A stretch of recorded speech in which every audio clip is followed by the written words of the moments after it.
भगवान कृष्ण बहुत सुंदर रथ पे सवार होकर हस्तिनापुर से द्वारका जा रहे थे।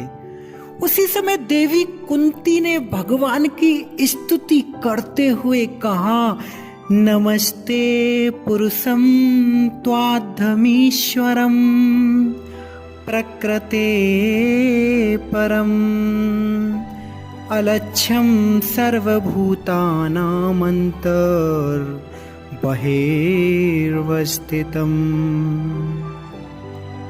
देवी कुंती कहती हैं, देखो स्तुति का पहला शब्द क्या बोला उन्होंने, नमस्ते।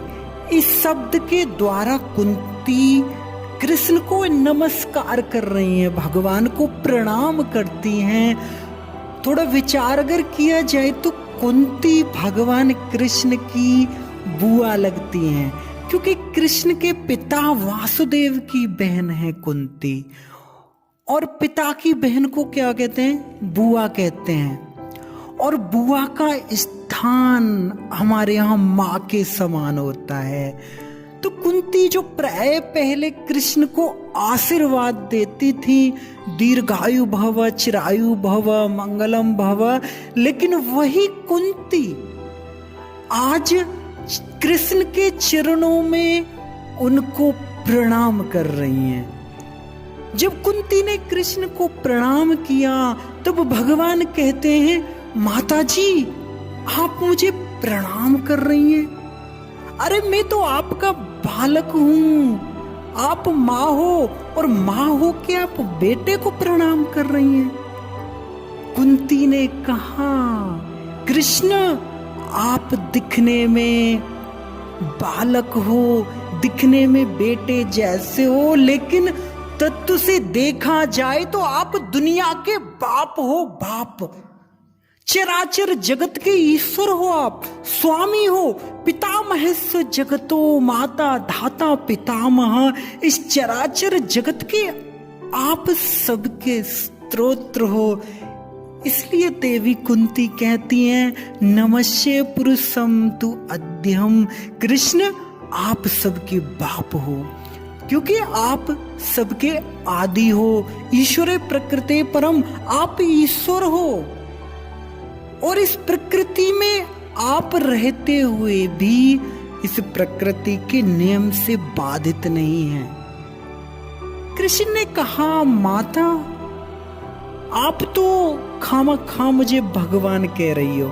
अरे यदि मैं भगवान होता तो मैं तो बैकुंठ में रहता, यहाँ क्या करता? और यदि मैं भगवान होता तो सबको दिखाई देता। तो देवी कुंती कहती है, कृष्ण आप भगवान हो, अत्र तत्र सर्वत्र। आप अपने साकार रूप में अपने धाम में हो, परमात्मा रूप में आप जन जन के हृदय में हो, ब्रह्म के रूप में आप दुनिया के कण कण में हो। आप तीनों जगत के हर जगह सब जगह पर हो, लेकिन फिर भी अलक्ष्यम सर्वभूतानाम। संसार के लोग आपको लक्षित नहीं कर पाते, आपको देख नहीं पाते। दुनिया के सब जगह होते हुए भी लोग आपको देख नहीं सकते हैं। कृष्ण कहते हैं कि इसका कारण क्या है? फिर भगवान होकर के लोग मुझे नहीं देख सकते, इसका कारण क्या है? तब कुंती कहती हैं, हे कृष्ण माया वज छिन्न का छन्न मज्ञाधो छत मव्ययम न लक्ष्य से मूढ़ दशा नटो नाट्य धरो यथा। हे कृष्ण आप जो हैं, आप सब जगह होते हुए भी दुनिया के लोग आपको इसीलिए नहीं देख पाते हैं क्योंकि दुनिया के लोग माया में फंसे हुए हैं, और माया में फंसे रहने के कारण आपको देख नहीं पाते। भगवान कृष्ण गीता में कहते हैं, अर्जुन ना हम प्रकाश सर्वस्य योग माया महाव्रतम। इस दुनिया में सब लोग मुझे देख नहीं पाते, क्यों? क्योंकि मेरी माया से आवृत हैं, यानी कि मेरी माया से ढका हुआ उनका ज्ञान हो चुका है। और जो मूढ़ हैं वो तो जान भी नहीं पाते, देखने की बात तो दूर भी रही। संसार के लोग माया में फंसे होने के कारण मुझे देख नहीं पाते, मुझ भगवान को। तो देवी कुंती दृष्टांत देती हैं, जैसे आप किसी मंदिर में जाओ और भगवान का विग्रह बिल्कुल आपकी 1 फुट की दूरी पर हो, बिल्कुल आपके निकट हो, लेकिन यदि पर्दा बंद हो जाए तो निकट होते हुए भी भगवान आपको दिखेंगे नहीं। ठीक उसी प्रकार भगवान है और हमसे बिल्कुल निकट। जैसे दुनिया के लोग होते हैं ना, कुछ लोग दुनिया में बोलते हैं कि ये मेरा बहुत करीब दोस्त है, he is my close friend, ऐसे बोलते हैं ना कोई, ये मेरा बहुत क्लोज, मेरे बिल्कुल हृदय के करीब है, ऐसा बोलते हैं, ये मेरे नजदीक का मित्र है। और यदि हमें अगर तत्व से देखा जाए तो हमसे जो सबसे क्लोज हैं, जो सबसे निकट, जो आत्मा के बिल्कुल जो क्लोज हैं, वो है परमात्मा, जो हमारे बिल्कुल क्लोज बैठे हैं, हम सबसे निकट बैठे हैं। लेकिन इतने निकट, इतने क्लोज होते हुए भी भगवान हमको दिखाई नहीं देते। कारण यही है कि माया रूपी जो पर्दा लगा हुआ है।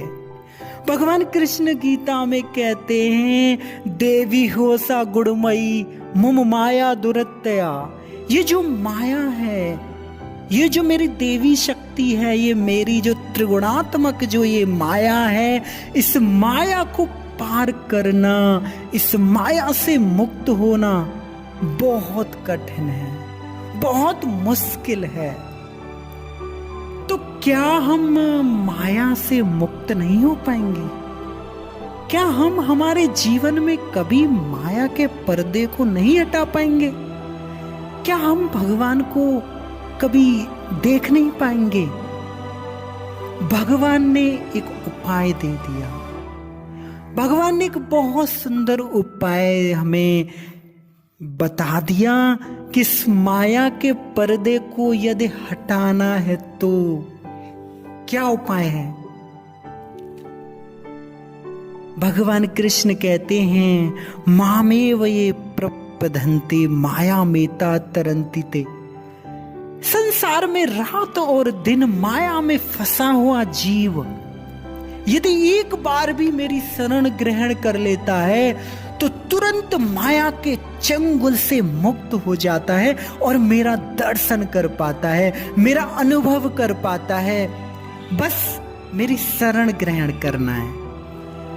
कुछ लोग अगर सीधे किसी मंदिर में चले जाएंगे, ऐसे सोचेंगे कि हम चलो मंदिर में चले जाते हैं और भगवान के जो विग्रह हैं उनके चरणों को पकड़ लेंगे। इसको शरण ग्रहण नहीं कहते हैं। जो हम अगर ऐसा करेंगे, भगवान की शरण ग्रहण करने का अर्थ है भगवान ने जो कहा है उसे अपने जीवन में उतारना। जैसे अनुकूलस्य संकल्प प्रतिकूलस्य विवर्जनम, जो भगवान के अनुकूल हैं, जिनसे भगवान प्रसन्न होते हैं, उन चीजों को हम करना, और जो चीजें भगवान को पसंद नहीं उन चीजों को हम त्यागना। भगवान ने जो कहा है हमें अपने जीवन में उस चीज को उतारना। तो भक्ति करना, भक्ति करने से ही भगवान का अनुभव हो सकता है। भगवान को हम देख सकते हैं, भगवान को हम जान सकते हैं।